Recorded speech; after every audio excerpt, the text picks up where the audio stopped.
नमस्कार दोस्तों, post office की तरफ से एक नई भर्ती से लेकर के बड़ी अपडेट आ गई है। जितने भी कैंडिडेट जिनका 10वीं में बहुत कम परसेंट था, यानी कि 40% ही समझ लो, उन सभी का सवाल था, सर हमारे लिए भी पोस्ट ऑफिस में कुछ ऐसे वैकेंसी है क्या जिसमें सिलेक्शन का हमारे लिए भी कोई चांस हो। तो आप लोगों के लिए बता दूं, चाहे आप 10वीं पास हो या फिर 12वीं पास हो, एक सिंगल एग्जाम के आधार पर पोस्ट ऑफिस के अंतर्गत एक नई भर्ती का अपडेट आ गया है दोस्तों।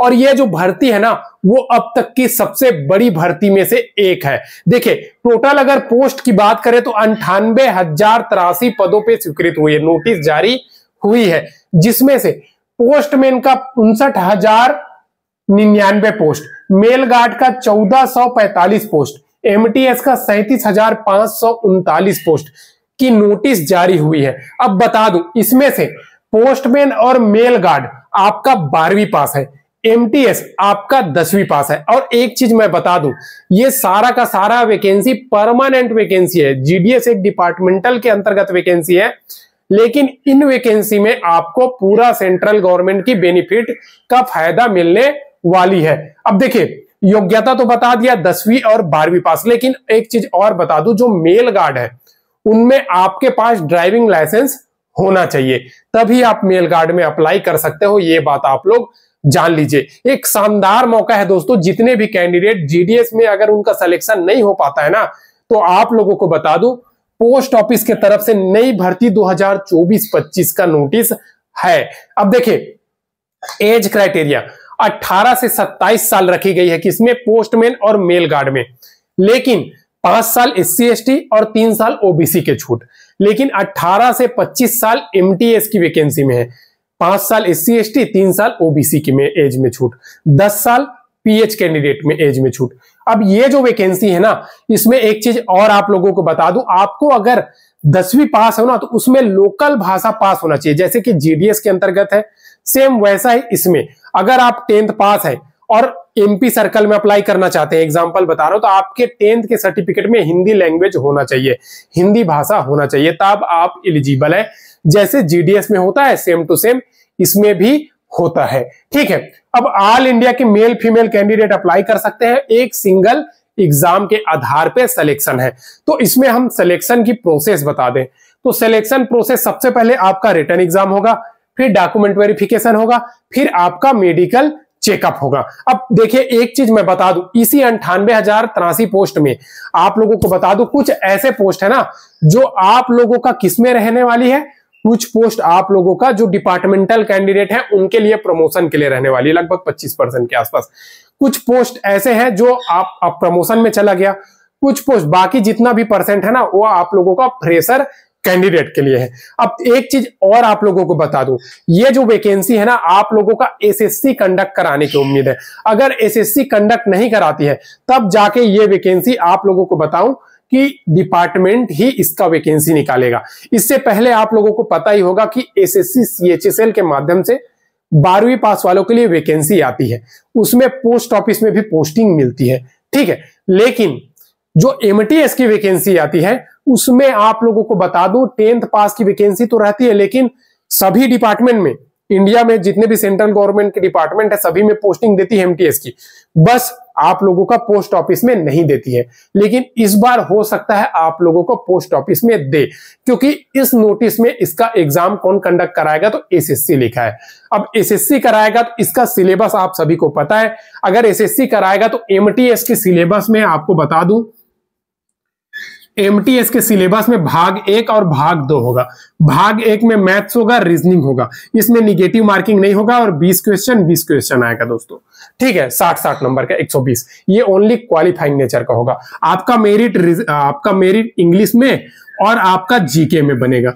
ठीक है, ये 25 क्वेश्चन आएगा, 25 क्वेश्चन आएगा, 150 नंबर का। ठीक है, इसी से आप सभी का मेरिट बनने वाला है, तो जरूर इस वैकेंसी में आप देख लीजिएगा, और ये ओनली क्वालिफाइंग नेचर का है। ठीक है, अब ऐसा मौका ना आप लोगों को नहीं मिलेगा, क्योंकि देखिए 2024 और 25 में आप लोगों को बड़ी भर्ती देखने को मिलेगी, क्योंकि अभी नया सरकार भी आई है और बहुत सारे राज्य में अभी चुनाव भी होने वाला है आने वाले समय में। तो उससे पहले आप लोगों को भर्तियों की सौगात मिलने वाली है। साथ ही साथ आप सभी को तो पता है अभी रेलवे के तरफ से इसी महीना पैरामेडिकल का तो नोटिस जारी हो गया, जेई का ऑनलाइन फॉर्म पैरामेडिकल का 17 तारीख से स्टार्ट हो रहा है। एनटीपीसी का कभी भी इसी महीना वैकेंसी आप लोगों का जारी हो सकती है। अब देखिए जितने भी 10वीं और 12वीं पास कैंडिडेट थे ना, उन सभी का एक सवाल था कि सर हमारे पास ऐसा वैकेंसी बताइए, हमारा तो परसेंट कम है, पोस्ट ऑफिस जीडीएस में रिटर्न एग्जाम होना चाहिए, सबसे बड़ी भर्ती है, ऐसे बहुत सारा सवाल होता था।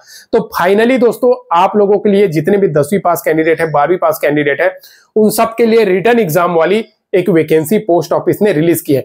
जब जीडीएस की वैकेंसी नहीं आती थी तब आप लोगों को बता दूं पोस्टमैन की जो वैकेंसी आती थी उसमें रिटर्न एग्जाम होता था। एक चीज और आप लोगों को बता दूं, अभी से आप लोग अगर टाइम हो तो कंप्यूटर का कोर्स कर लो।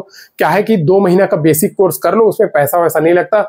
कोई भी सेंटर या कौशल विकास योजना में जाकर के भी आप लोग कर सकते हो। ऐसा किस लिए मैं बोल रहा हूं? ऐसा इसलिए बोल रहा हूं ताकि फ्यूचर में आने वाली भर्ती में क्या पता कंप्यूटर सर्टिफिकेट पोस्ट ऑफिस के थ्रू मांग ले। ठीक है, चाहे आप 10वीं पास हो, जीडीएस में फॉर्म भरना चाहते हो या फिर ऐसे पोस्ट ऑफिस की वैकेंसी आती है उसमें। साथ ही साथ पोस्ट ऑफिस में दोस्तों जितने भी 10वीं पास कैंडिडेट है ना और आगे की पढ़ाई करना चाहते हैं उसके लिए स्कॉलरशिप की भी योजना चलाई जाती है। तो उन सभी के लिए चैनल में बने रहिए, मैं नेक्स्ट वीडियो में आप लोगों को अपडेट दे देगा। और एक चीज बता दूं, बहुत सारे ऐसे कैंडिडेट हैं जो चैनल को सब्सक्राइब नहीं करते, कर लीजिए। डेली नई नई भर्ती की अपडेट इस चैनल के माध्यम से प्रोवाइड की जाती है। देखिए 10वीं पास में एमटीएस की 37,539 अब तक की सबसे बड़ी भर्ती होने वाली है। इसमें अब देखिए इतना ज्यादा वैकेंसी आ जाता है ना दोस्तों, तो आप लोगों को बता दूं कभी भी गवर्नमेंट एक साथ वैकेंसी नहीं निकालती, उसको पार्ट में डिवाइड करके निकालती है। और उसी में से ये जो 37,539 पोस्ट है एमटीएस की, ये आधा तो इसमें से 25% आप कहां पे डिपार्टमेंटल में चला जाएगा। 2023 में डिपार्टमेंट वैकेंसी आया था सभी सर्कल का, ठीक है, उस टाइम फॉर्म फिल हुआ था। उसी प्रकार से इसमें इस साल भी आने वाली है डिपार्टमेंटल। जितने भी जीडीएस में फॉर्म फिल किए हैं वो जरूर इस वैकेंसी को देख ले और सेंट्रल गवर्नमेंट के बेनिफिट ले ले। दूसरा चीज आप लोगों को बता दूं, स्पोर्ट कोटा के थ्रू भी पोस्ट ऑफिस वैकेंसी निकालती है, तो भैया उसमें भी फॉर्म फिल कर दीजिएगा अगर आपके पास स्पोर्ट का किसी भी प्रकार का सर्टिफिकेट है तो। ठीक है, तीसरा चीज जो पोस्टमैन मेल गार्ड की वैकेंसी है, हो सकता है सीएचएसएल के थ्रू भी हो सकता है आप लोगों का जो वैकेंसी है वो आप लोगों को पोस्ट ऑफिस की तरफ से ही वैकेंसी निकाल दे हर एक सर्कल में। इसमें भी दोस्तों हर एक सर्कल का अलग अलग वैकेंसी है और हर एक सर्कल का अलग अलग वैकेंसी के अलावा एक चीज और है दोस्तों, ये जो वैकेंसी है ना उसमें लोकल भाषा की मांग है। ठीक है, क्योंकि देखिए काम करोगे तो लोकल से ज्यादा फेस करना पड़ेगा इसके लिए। दूसरा चीज, आखिर इसमें अप्लाई कब होगा? तो कभी भी इसका जारी हो सकती है, इस साल के अंत तक या फिर अगले साल तक दोस्तों ये वैकेंसी आप लोगों के सामने आ जाएगी। 2022 में जब जारी हुआ था तो 2023 से इसका डिपार्टमेंटल वैकेंसी आना स्टार्ट हो गई थी। अब आप लोगों को इसका फ्रेशर वैकेंसी जल्द ही देखने को मिलेगा। इस प्रकार से इस वैकेंसी का मैंने A to Z complete details बता दिया। एक चीज और मैं बता दूं, जो पोस्टमैन मेल गार्ड की अगर आती है तो आपका सीएचएसएल की वो जो है ना दोस्तों, सीएचएसएल की सिलेबस उसका तैयारी कर दीजिए, हो सकता है तो उसके माध्यम से आए। और एमटीएस का सिलेबस तो भैया यही है। ठीक है, आज के लिए बस इतना है। वीडियो पसंद आए तो लाइक कर दीजिएगा, चैनल को अब तक सब्सक्राइब नहीं किया सब्सक्राइब कर दीजिएगा। डेली नई नई भर्ती की अपडेट इस चैनल के माध्यम से प्रोवाइड की जाती है। और किसी भी प्रकार का अगर आपके मन में सवाल है इस भर्ती से लेकर के जरूर कमेंट कीजिए। बहुत सारे कैंडिडेट बोलेगा कि सर बहुत पहले से ये वैकेंसी का नोटिस जारी हुआ, तो वो उस टाइम जारी हुआ था, अभी फिर से एक और इसका सर्कुलर जारी हुआ है, उसके माध्यम से अपडेट दिया गया है और जल्द ही इसका डिपार्टमेंट का भी वैकेंसी आने वाली है। ठीक है, आज के लिए बस इतना है, फिर मिलते हैं नेक्स्ट वीडियो में नई गवर्नमेंट जॉब नई सरकारी नौकरी का अपडेट के साथ। तब तक के लिए जय हिंद।